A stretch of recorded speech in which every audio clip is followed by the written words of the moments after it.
अगर आप देखेंगे तो किसी से कोई मेल नहीं है। खिचड़ी पकाने की कोशिश जरूर हो गई, एनसीपी को तोड़कर, शिवसेना को तोड़कर, लेकिन आपस में इतने झगड़े चल रहे हैं उसको। खास करके देवेंद्र फडणवीस जी उनके साथ दिखते हैं लेकिन उनके साथ नहीं है। बीजेपी परिवार एकनाथ शिंदे और अजित पवार जी के साथ नहीं है। कल तो एक मंत्री को मारने की भाषा चली, फिर मंत्री ने कहा मैं आपको मारूंगा, शिंदे गुट के एक नेता को। अजित पवार को उनके ही डिस्ट्रिक्ट में बीजेपी ने काले झंडे दिखाए। ये पूरे महाराष्ट्र में हो रहा है। ये लोग अब चुनाव को एक साथ जाने की भाषा करते हैं, करने दो, लेकिन एक ऐसी सरकार चल रही है जो आपस में जर्जर हो गई है मतभेद से। ऊपर का दिखावा है सर, ऊपर का दिखावा। बात सही है कि मुंबई गोवा महामार्ग जो है वो तो लगता है वो स्वर्ग में जाने का रास्ता बन गया है। गोवा में नहीं, स्वर्ग में जाने का रास्ता है। और पूरे मुंबई में, ठाणे में, नासिक में, आप कहीं भी जाइए यही हाल है रास्तों। इसलिए कि ठेकेदारों से पैसा और कमीशन लिया जाता है। ठेकेदारों से सिर्फ कमीशन और पैसा लिया जाता है, तो रास्ते कहां से आएंगे? ये सरकार जो चल रही है महाराष्ट्र में, उस सरकार को कोई चलाने का अधिकार भी नहीं है। अनकॉन्स्टिट्यूशनल सरकार है, फिर वे चला रहे हैं। मुझे तो लगता है, डर लगता है, जब टिकट बंटवारे की बात आएगी तो उस मीटिंग में खून खराबा हो सकता है। इस तरह की बातें मैं सुन रहा हूं।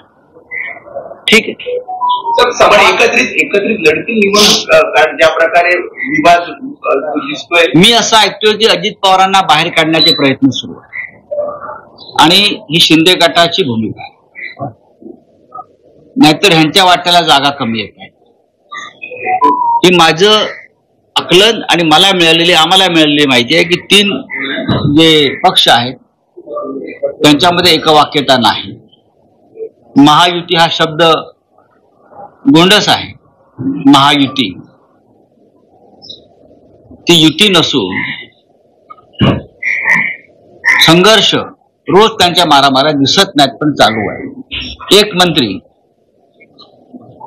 आपल्या सहकारी पक्षाच्या नेत्याला मारण्याची भाषा करतो, थोबाड फोडण्याची भाषा करतो, म्हणजे प्रकरण किती टोकाला गेलेलं आपण पाहू शकता।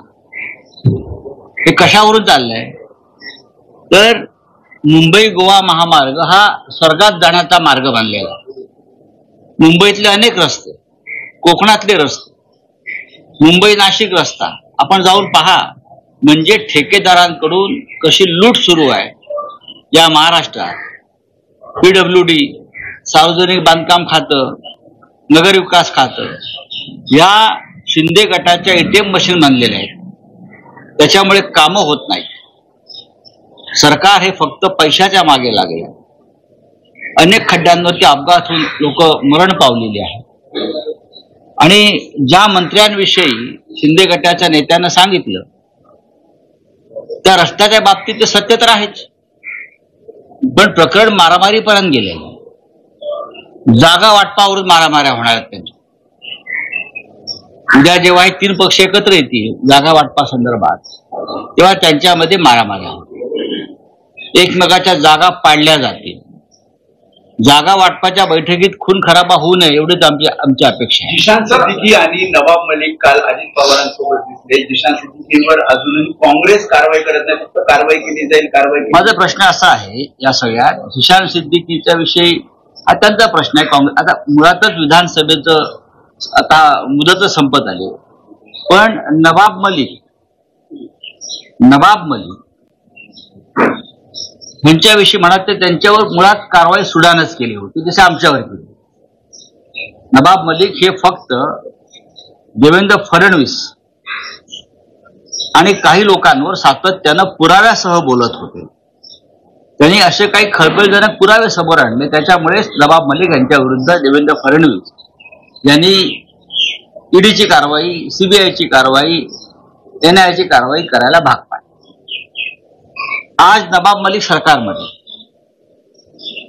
प्रश्न इतकाच माझा आहे देवेंद्र फडणवीसांना, जेव्हा नवाब मलिक हे विधानसभेत सरकारी बाकावर बसले होते, नवाब मलिक हे सरकारी बाकावर बसले होते, तेव्हा देवेंद्र फडणवीस यांनी अजित पवारांना एक नीतिमत्तेचा पुळका येऊन फार मोठं पत्र लिहिलं होतं की हे कसं योग्य नाही, त्यांच्यावर कशा केसेस आहेत आणि त्या कुठल्या प्रकारच्या आहेत, भारतीय जनता पक्षाच्या त्यांच्याविषयीच्या भावना काय आहेत.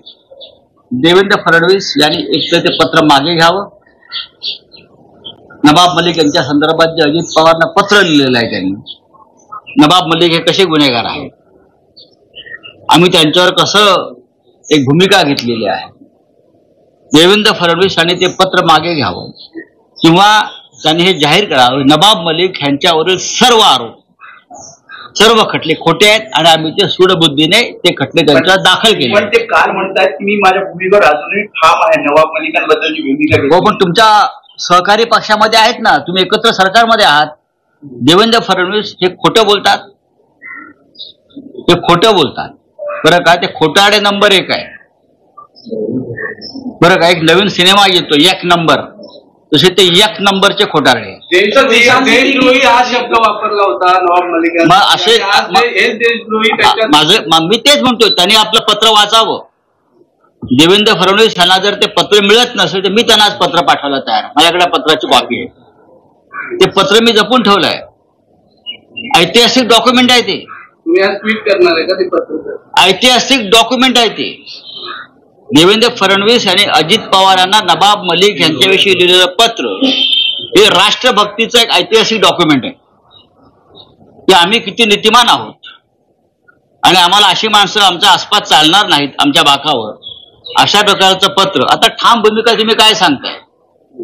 तुम्ही एक मान्य करा की नवाब मलिक यांना मी खोट्या प्रकरणात अडकवण्यासाठी ईडीवर दबाव आणला होता, सीबीआयवर दबाव आणला होता, त्यांच्यावरचे खटले खोटे आहेत, बनावट आहेत, ते आम्ही बनवण्यात आले, त्याला गुंतवण्यात आलं.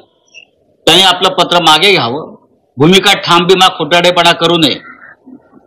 सर, कल सम्मान यात्रा की गई जीशान सिद्दीकी के साथ, अजित पवार से मिल के आए कल। देखो, उस बारे में मैंने बात किया है, नवाब मलिक के बारे में भारतीय जनता पार्टी महाराष्ट्र की, देवेंद्र फडणवीस, ये मुलुंड का जो एक नंगा पोपटलाल है, क्या उसका नाम मैं भूल गया, हाँ आप दे देना नाम उसका, नंगा पोपटलाल जो घूमता है यहाँ, उसने एक भूमिका ली कि देशद्रोही है नवाब मलिक जी, ये भ्रष्ट है, ये करप्ट है, उनको जेल में डाला ईडी, सीबीआई, एनआईए, उनको टेररिस्ट से उनका नाम जोड़ा गया. ऐसा नहीं है, उनका नाम एक टेररिस्ट से जोड़ा गया, एक ग्रुप से जोड़ा गया.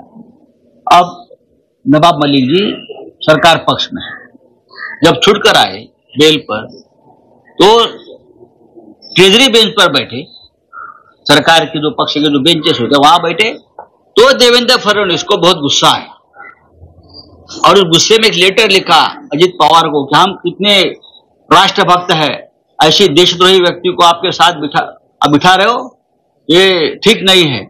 तो आप क्या होगा, आप खुलेआम नवाब मलिक जी अजित पवार जी के पार्टी में गए, आपके सरकार में है.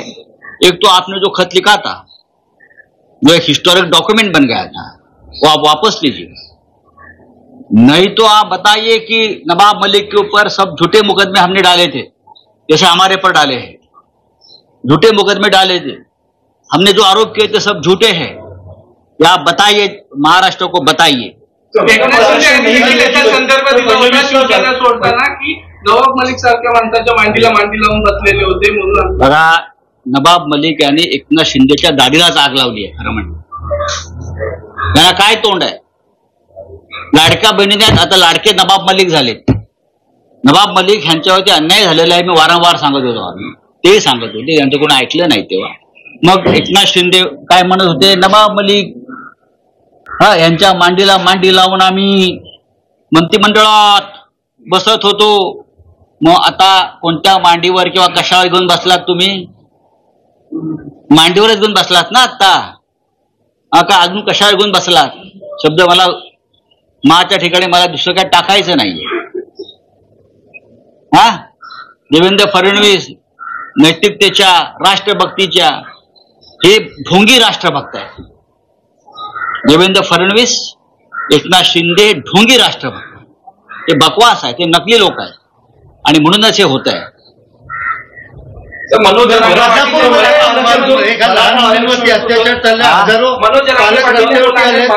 आरक्षण के लिए मुख्यमंत्री बहुत कुछ करना चाहते थे, लेकिन देवेंद्र फडणवीस ने करने नहीं दिया. इसके बाद देवेंद्र फडणवीस का भी बयान आया कि अगर ऐसा कुछ होगा तो मैं संन्यास लूंगा. आपको संन्यास लेना ही पड़ेगा. 10 साल में महाराष्ट्र में आपने सिर्फ झूठी बोला है और झूठी काम किया है.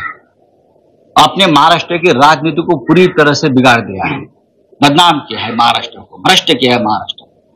जरांगे पाटील जो बोल रहे हैं ठीक बोल रहे हैं. आज महाविकास आघाडी सर्व नेते एकत्र येणार आहेत. सद्भावना दिवस आहे, राजीव गांधी यांची जयंती.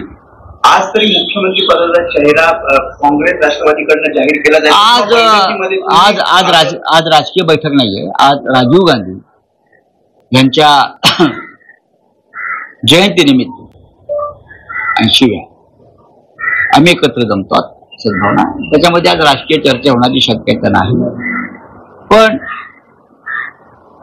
चेहरा तर हवाच महाराष्ट्राला, सगळ्यांनाच हवा. जर महायुतीला नवाब मलिक यांचा चेहरा हवा आहे, तर महाराष्ट्राला महाविकास आघाडीला एक उत्तम सोज्वळ सुसंस्कृत संयमी चेहरा हवा आहे. तर फडणवीस शिंदे ढोंगी राष्ट्रभक्त आहेत. मलिकांवरचे खटले हे खोटे होते हे त्यांनी मान्य करावं. अजित पवारांना फडणवीसांनी लिहिलेलं पत्र मागे घ्यावं, अन्यथा मलिकांवरील आरोप खोटे होते हे जाहीर करावं. फडणवीस खोटं बोलतायत, ते खोटारडे नंबर 1 आहेत. त्यांचं पत्र हे राष्ट्रभक्तीचं ऐतिहासिक डॉक्युमेंट आहे असा टोलाही संजय राऊतांनी लगावलेला आहे.